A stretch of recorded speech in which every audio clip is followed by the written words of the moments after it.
ប្រឡងតេស្តសាកល្បងដើមឆ្នាំ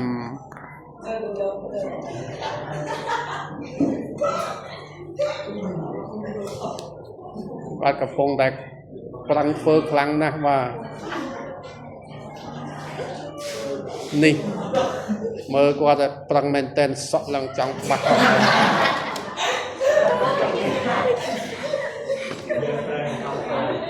នេះ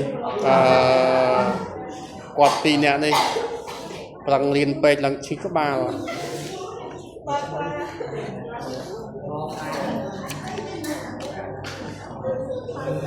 អានេះខ្មែរអង្គរ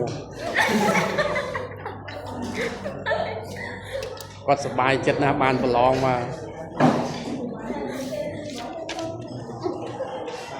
នេះ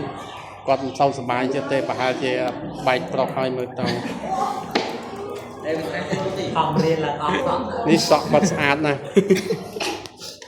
ស្រីចូលចិត្តសក់ក្បាលគាត់ណាស់គាត់ពីរនាក់នេះក៏ចឹងដែរណាចេះធ្វើហាត់នឹងណាចេះធ្វើហាត់នឹង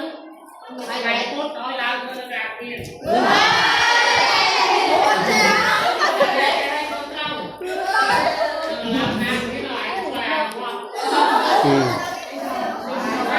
គាត់ប្រឹងរៀនណាស់គាត់ប្រឹងរៀនឡើងដល់ថ្នាក់ដូចតែស្មៃដល់នេះគាត់មានប្រជ្រុយមុនស្នេហ៍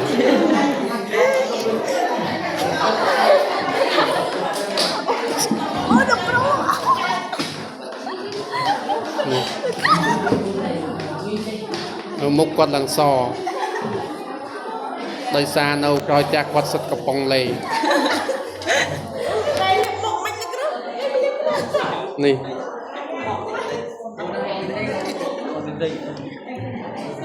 បាទនេះគឺជាសក់ដែលនារីប៉ង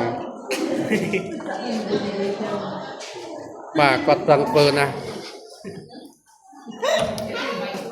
អ្នករៀនសូត្រមើលរៀនកាប់មុខទៅក្រោមហើយ